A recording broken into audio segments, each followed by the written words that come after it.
Okay, so now I'm going to show you how the students can log in to Home Connect and how they can score or reprint their practices or exercises.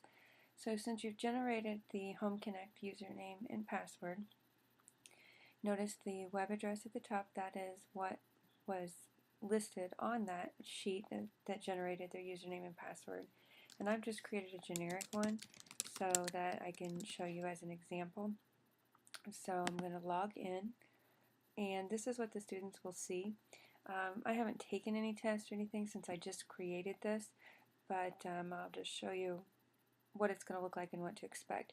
So this is the test tab, and so once they take a test, it'll tell them their percent accuracy and different things like that. So now I'm going to move to the practices and exercises, and again, I haven't done one, but I do have a practice. If I want to see what that is, I could click reprint, and it's going to generate that. And so this is what the paper version would look like of the practice. So I would be able to see my form number and my questions, the objectives that it's over. So this one was just a 12-question test. So I have finished these and I'm at home, so I want to score it. So I have my answers written down on a paper at home here, and so I'm going to go back to the screen and I'm going to score my assignment. So I'm going to go through and I'm just going to click my answers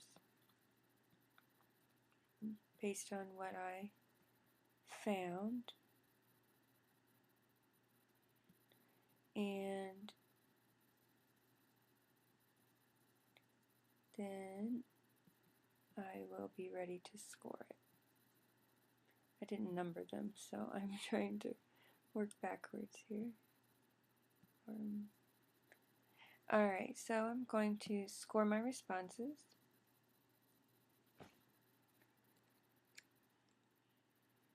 And it's going to generate me my report.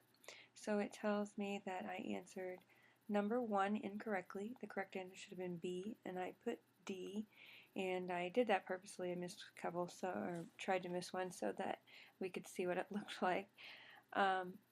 This is the 2 objectives that I was working on, and these are my results. It shows me my percent. As I do another practice over these same objectives, this overall is going to change, and that's when what you're going to look at for the kids and what the kids are going to look at to know that they are ready to test. Certain objectives will require more practice questions than others, depending on their weight, and you can see that from the objective library. Down here it shows that I have 2 ready to test, so since I was over the 80% accuracy, it says I'm ready to test on those objectives. My goal that I set for this class period was for 25 objectives in the 9 weeks, so that's what my goal is at, and I haven't taken a test today, so I don't have any mastered for this marking period, and I just created the example course, so I haven't created or mastered any for the year either. But for students that have been working on it all year, this number will be different if you have your marking periods set. So then over here it says my average percent. So since I missed the 1, it gave me a 92%.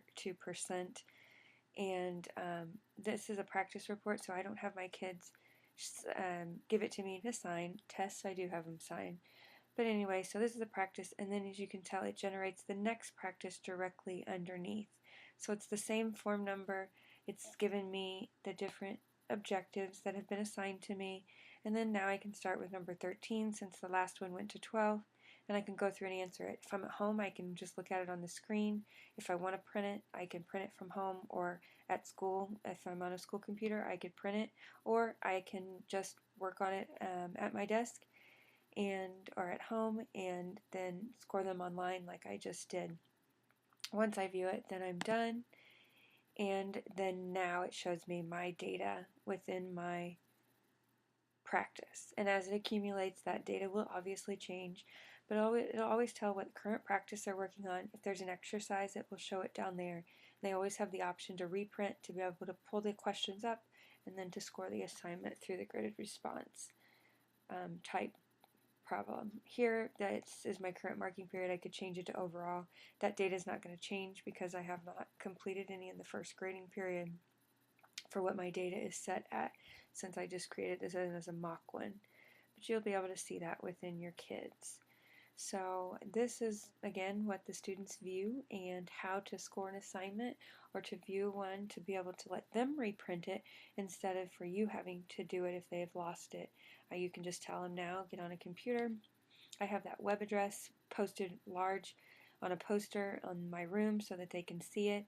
I have them write it in their agenda book so that they can remember it from home. And again, I email that home to the parents so that they have access to it as well and that they can do it.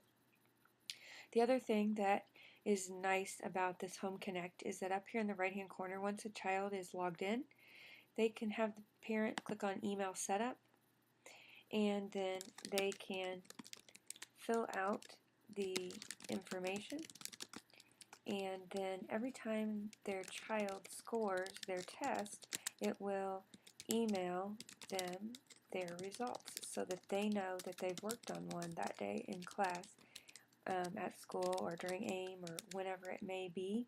You can choose if you want Spanish and add it, and then that email will be added to the list to be able to receive those. They can add up to 6 email addresses if they have more than one. They will work in a home that they want it to go to, but that's another way to keep them informed.